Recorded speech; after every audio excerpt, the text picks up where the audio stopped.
చూసి కొంతవరకైనా భయపడి ఈ పొరపాట్లు జరగకూడదని ఒక ప్రయత్నం చేస్తారని మేము ఆశించాం.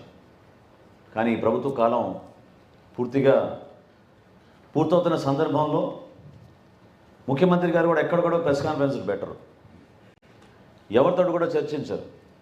అందుకని ఈరోజు ముఖ్య అతిథిగా మేము జగన్మోహన్ రెడ్డి గారిని కూడా మేము ఈ ప్రెస్ కాన్ఫరెన్స్లో మీ ముందు ఒక అద్భుతమైన ఆపర్చునిటీగా మేము భావిస్తున్నాం. ఎందుకంటే మేము ఛాలెంజ్ చేస్తున్నాం, జనసేన పార్టీ నుంచి మేము ఛాలెంజ్ చేస్తున్నాం. మేము సిద్ధం, ముఖ్యమంత్రి గారు సిద్ధమా ఈ లెక్కలపైన చర్చించడానికి? విజయవాడ నగరంలోనే తుమ్మలపల్లి కళాక్షేత్రంలో మనం జర్నలిస్టుల ముందు మనం కూర్చుందాం. ఈ రాష్ట్ర ప్రభుత్వం చేసిన అవకతవకలు, అవినీతి కార్యక్రమాలు, ఈ 5 సంవత్సరాల్లో వాళ్ళు ఏ విధంగా ప్రజల్ని మోసం చేసి, లెక్కలు తారుమారు చేసి ఈ రోజున అభాసపాలు అవుతున్నామో మీరందరూ కూడా గమనించాలి. ఏషియన్ ఇన్ఫ్రాస్ట్రక్చర్ ఇన్వెస్ట్మెంట్ బ్యాంక్ మన రాష్ట్ర ప్రభుత్వాన్ని బ్లాక్ లిస్ట్ చేసింది. బ్రిక్స్ బ్యాంక్ మన రాష్ట్ర ప్రభుత్వాన్ని బ్లాక్ లిస్ట్ చేసింది. వీళ్ళు వ్యవహరిస్తున్న తీరు,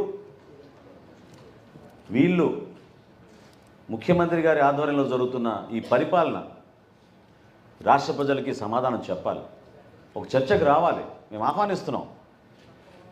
సంస్కారంతో, మర్యాదతోటి జగన్మోహన్ రెడ్డి గారిని మేము ఆహ్వానిస్తున్నాం.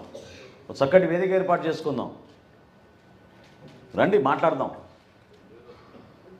ఇది రాష్ట్ర భవిష్యత్తు గురించి మేము మాట్లాడుతున్నాం. రాష్ట్ర ప్రయోజనాల కోసం, రాష్ట్ర ప్రజల కోసం మనం చర్చించుకుందాం.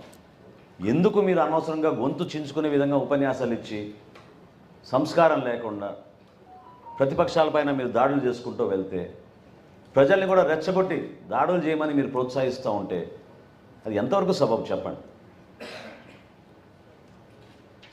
నా రాజకీయ ప్రస్థానంలో నేను ఎప్పుడు చూడలేదు ఇటువంటి సభలు.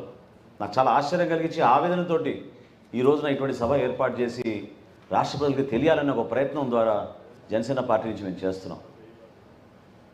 ఎప్పుడు కూడా మా పార్టీ అధ్యక్షులు పవన్ కళ్యాణ్ గారు వ్యక్తిగత ఆరోపణల గురించి, వ్యక్తుల పైన ప్రత్యేకంగా మాట్లాడాల్సిన సందర్భాలు ఎప్పుడు చెయ్యం. మేము నిలబడేది అంశాల వారీగా మనం మాట్లాడదాం. మేము అందించే సమాచారం మీకు ఉపయోగపడితే ఈ రాష్ట్ర ప్రభుత్వంలో కొంతవరకు పరిపాలన ఇంకా మెరుగవుతుందని మేము కోరుకుంటాం. అంతేగాని అసలు ఊహించలేని విధంగా నేను గతంలో అనేక శాఖలపైన నేను ప్రెస్ మీట్లు పెట్టి చెప్పాను మీకు. ఏ విధంగా వీళ్ళు ల్యాండ్ అలాట్మెంట్లు చేశారు, ఏ విధంగా వీళ్ళు యానిమల్ హస్బెండరీ డిపార్ట్మెంట్లో పాల ఉత్పత్తి కోసం వీళ్ళు మోసం చేసి గేదెలు కొన్నామని చెప్పారు. ఏ విధంగా వీళ్ళు భూసేకరణ చేసి 35,000 కోట్ల రూపాయల అవినీతి జరిగిందో దానికి మా పార్టీ అధ్యక్షుడు పవన్ కళ్యాణ్ గారు ప్రధానమంత్రి గారికి ఉత్తరం రాశారు.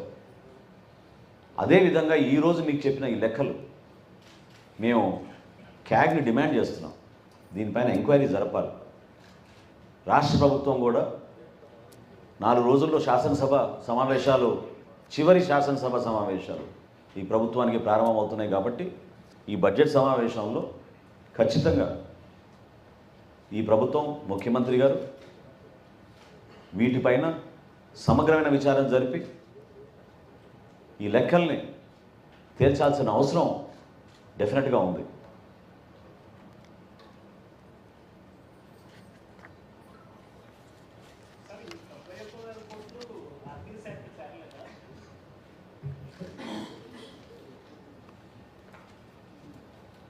ఎవరు అడిగారు? మీరే.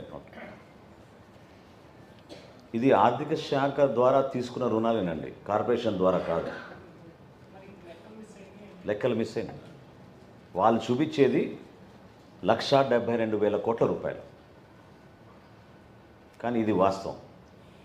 91,000 అదనంగా వీళ్ళు తీసుకున్నది రివర్స్ బారోయింగ్ అనే ఒక కొత్త పదం తీసుకొచ్చి ప్రతి సంవత్సరం దాంట్లో డైవర్ట్ చేసేసి వీళ్ళు 1,72,000 crores చూపించారు. వాస్తవంగా ఏంటంటే 2,69,000 crores. సో ఈ రివర్స్ బారోయింగ్ అనే